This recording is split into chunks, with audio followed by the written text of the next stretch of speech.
c'est toi Julien Aran. Tu travailles sur les insectes, les charançons, si c'est bien ça? Oui, c'est bien moi. Et toi, tu es? Moi, c'est Anna Pastoukov, je suis étudiante en écologie. Je voulais savoir si je pouvais te poser quelques petites questions. Oui, bien sûr, vas-y, rentre. Merci beaucoup. T'étais en train d'identifier un insecte? Ouais, tout à fait.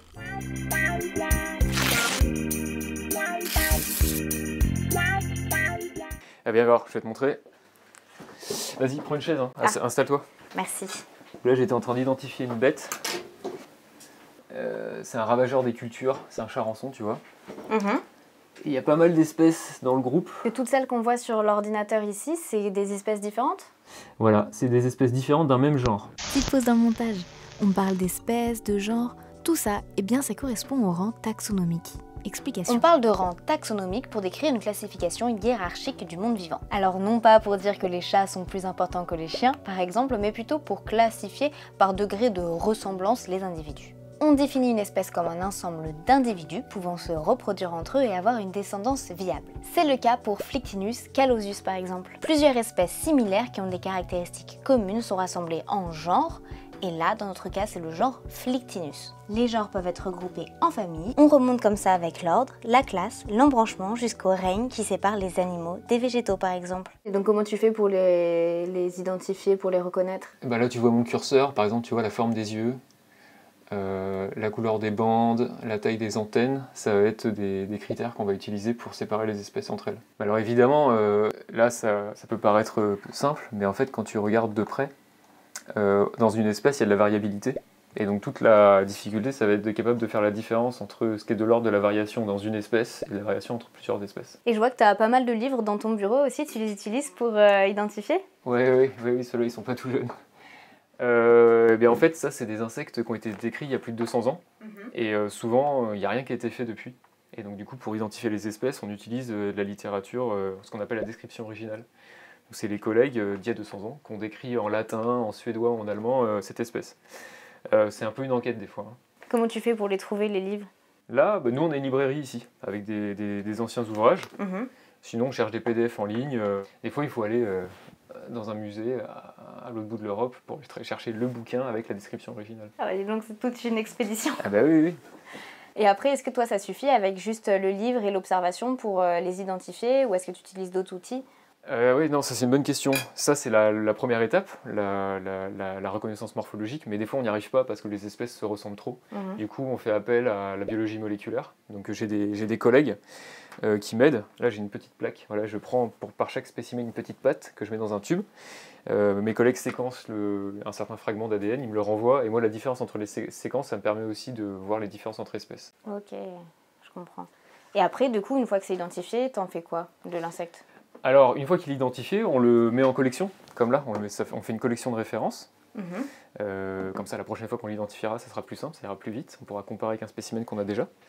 Et du coup, je le prépare, je le monte sur une paillette, comme une collection de papillons classique. Ok. Voilà. Alors, c'est un peu spécial comme technique. Est-ce que tu veux que je te montre comment on fait? Ah bah avec grand plaisir. Ouais. Ok, bah on y va. Allez, je le prends avec moi. Alors, voilà la bête. Là, c'est un petit insecte. Si je plante une aiguille dedans, il ne va rien rester. Ok. Du coup, ce qu'on fait, c'est qu'on le monte sur une paillette. Alors, tu vois, une paillette, c'est comme ça. C'est un petit carton de papier. Et en fait, on va coller l'insecte dessus. Après, là, je te dis ça, c'est pour les petits charançons. Hein. Chaque groupe d'insectes a sa technique de montage particulier. Et après, c'est extrêmement simple. Donc, les spécimens, on le prépare, on lui écarte les pattes pour qu'il soit bien étalé. On met une petite goutte de colle au milieu du carton. C'est une colle particulière pour pas que ça abîme l'insecte? Alors, le problème, c'est pas que ça abîme les insectes, c'est plutôt qu'on puisse pas le redécoller derrière. Ce serait ça le problème. Et donc, du coup, là, c'est une colle hydrosoluble. C'est-à-dire que si, par exemple, demain, je me dis ce serait super intéressant de séquencer ce spécimen plus fort, bah, je peux le décoller et le mettre dans une plaque de séquençage. Et donc là, on attend qu'il sèche? On attend qu'il sèche tranquillement, il y en a pour 10 minutes à peu près. Ok. Sans transition, à la place de nous regarder discuter pendant 10 minutes, je vous laisse avec des images que Julien Aran m'a gentiment données. Ouais, c'est pas mal, je pense. C'est quand ils sont partis en expédition en Afrique du Sud chercher les Flictinus. Beaucoup plus allongé que les autres, évidemment. Ça, tu vois, typiquement, c'est fou comme il reste accroché. Et alors là, deuxième étape, une fois que c'est collé au niveau du corps, on étale bien les antennes devant. Faut pas trop que ça dépasse de la carte, sinon on risque de l'abîmer. Tu veux que... Tiens, hop, je vais te montrer. Vas-y, regarde. Merci. Oh, c'est trop bien de voir comme ça. On s'en rend beaucoup mieux compte. T'as vu les petits reflets nacrés là? Oui, on voit tous les petits poils aussi. Voilà, c'est pour se camoufler dans la terre. Ah, j'adore. Quand c'est sur le sol, c'est impossible de le voir. Oh, c'est impressionnant. Voilà, et après, une fois que c'est comme ça, on le met avec l'espaceur, la petite étiquette. C'est tout optimisé. Et oui, et ça part en collection.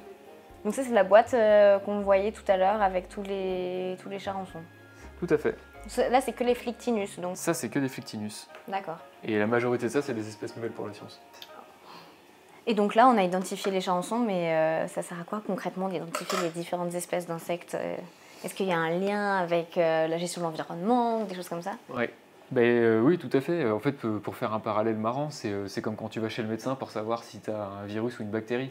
En fait, en fonction de l'espèce à laquelle on a affaire, on ne va pas du tout mettre les mesures de protection des cultures ou de protection de l'espèce, dans un cadre de gestion par exemple, enfin de conservation, de la même manière. Mais le plus simple, c'est que je te montre comment ça se passe. On a une salle des collections ici. Ok. Et tu vas voir ce que c'est la biodiversité en vrai. Voilà. Allez, par ici. C'est un peu un trésor qu'on va voir. Ah oui, c'est notre mec d'entomologiste. Hop. Là, on passe dans le sas de décontamination. Ok. C'est la même température à l'intérieur? Tu vas voir. Waouh. Ouf, l'odeur. Ouais. Ça sent les insectes conservés. Ça, c'est toute l'histoire de la recherche agronomique, entomologique en France et sous les tropiques de notre laboratoire. Il y a 1 million de spécimens. Ouais. Ils sont conservés ici. Oh, mais il y a des boîtes super anciennes. Ouais. Ça remonte au 19e siècle, en 1850, 1860. Moi, j'ai de la chance de pouvoir être là alors. Ouais. Voilà. C'est conservé dans des coffrets comme ça, là. Tu vois. Alors ça, c'est les vieux coffrets. Hein. Maintenant, nous, on travaille sur des supports un peu plus modernes, on va dire. Donc, tu vois, charançon, lépidoptère, hein, il y a beaucoup d'espèces, ressemblent tous. Oui. Et par contre, ils ont potentiellement des rôles très différents dans les écosystèmes. Chez les charançons, par exemple, on a des groupes, c'est des pollinisateurs de plantes d'intérêt agronomique, d'autres, c'est des ravageurs. Et d'autres encore, c'est des organismes qui sont utilisés en lutte biologique pour contrôler les plantes envahissantes. Et donc là, c'est ce qui se passe avec le Flictinus. Tu avais identifié différentes espèces dans le genre Flictinus. Est-ce qu'il y avait des conséquences biologiques? Ah oui, justement, très bon exemple, complètement. En fait, en gros, donc Flictinus, on a à peu près 10 espèces. À la base, on pensait qu'il n'y en avait qu'une. Donc notre travail, 10 espèces, tu vois. Et dans ces 10 espèces, il n'y en a que 2 qui posent problème, dans la vigne et en arboriculture. En fait, les insectes, c'est des charançons qui montent la nuit dans les arbres et qui mangent les fleurs, les fruits, les feuilles. Il ne reste plus rien. Et en fait, ces 2 espèces-là, elles ont des phénologies, des écologies différentes. Elles ne vivent pas exactement au même endroit, elles ne sont pas exactement sur les mêmes plantes. Donc en fait, il y a une période où on utilisait des pesticides, on sprayait tout. Et les gens ne comprenaient pas pourquoi des fois ça marchait, des fois ça ne marchait pas. Et maintenant, on a un peu déverrouillé le truc, tu vois. Maintenant, on sait que voilà, certaines espèces elles résistent à certains produits ou à certaines méthodes de lutte biologique et d'autres pas. Donc ça a vraiment, ça faisait 100 ans quand même qu'ils essayaient de lutter contre ce ravageur. Là, on est en train de tout repenser. On refait complètement différemment. Mais donc vous utilisez différentes techniques de lutte contre les différentes espèces? Exactement, on ajuste en fonction des espèces. Il faut savoir que si on identifie mal les espèces à ce stade-là, des fois il y a des régions entières où il y a des seuils d'alerte où on spraye tout de pesticides pour rien. Juste parce que c'était mal identifié à la base. Voilà, donc ça, c'est peut-être le plus important d'un point de vue social dans notre travail. C'est plutôt très important alors. Et toi, du coup, tu es devenu un peu expert là-dedans, j'imagine. Est-ce que des fois, tu es appelé pour donner ton expertise Oui, ça m'arrive. Je ne suis pas le seul au monde. Hein. Dans les charançons, il y a plein d'experts de plein de différents groupes. Mais dans ce groupe-là, les Flictinus, par exemple, je suis expert. Ça ne se fait pas tout seul, hein, ça prend du temps. Il m'a fallu 10 ans pour devenir expert de ce groupe-là.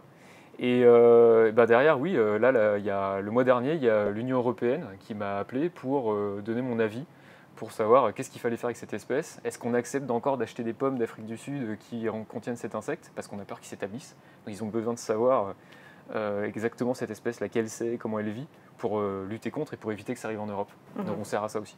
Ok. Voilà. Est-ce qu'on continue, ça te dit? Oui, juste j'ai une dernière question. Est-ce que c'est possible d'y répondre autour d'un thé? Ah bah oui, allez, c'est une bonne idée ça. Bon ben voilà, hein, petite présentation de mon métier. Donc j'avais une dernière question, c'était quel conseil tu pourrais donner à des étudiants comme moi qui s'intéressent à l'écologie ou qui voudraient travailler dans ce domaine? Bah pour ceux que ça intéresse, il y a un truc qu'il faut savoir déjà, c'est que c'est un métier qui est un peu en voie de disparition. On est de moins en moins à faire ça. Ok. La majorité de mes collègues, ils ont plus de 60 ou 70 ans. Mais que par contre, ici, on est encore beaucoup à le faire. Ok. Et on accueille des étudiants. Et que s'il y a des gens que ça intéresse, il ne faut pas qu'ils hésitent à venir nous voir. Nous, nos collections, elles sont ouvertes aux volontaires. Ils peuvent venir travailler dans les collections pour voir comment c'est, pour essayer, voir si ça leur plaît. Et généralement, c'est comme ça que les gens découvrent leur vocation et deviennent des entomologistes. Donc là, il y a des étudiants de l'université qui peuvent venir travailler en bénévolat ici, vous aider? De Supagro, on en a une dizaine par an à peu près. Ok. Il y en a après, ça leur a plu tellement plu qu'ils sont continués par des stages. Et puis il y en a certains, ils sont en thèse maintenant. Voilà. Ah bah c'est super comme approche, comme ça vous avez directement un lien des jeunes avec les étudiants. Ouais. Puis nous, ça nous fait plaisir de voir qu'il y a plein de jeunes passionnés comme nous, on l'a tous été en fait dans ce métier-là. Donc c'est cool. Bon bah merci beaucoup Julien. Avec plaisir. Hop. À une prochaine j'espère. Et puis je te souhaite très bonne continuation et plein de belles choses. Merci, merci à toi pour toutes tes questions et ta visite. La dernière fois, j'ai rencontré Olivier Ray de l'IHPE qui nous a parlé des trématodes et de l'ADNE. Alors si cette vidéo vous intéresse, vous pouvez la retrouver juste ici. Et sinon, j'espère que celle-ci vous a plu, je vous fais plein de bisous et à bientôt avec Mine de Science.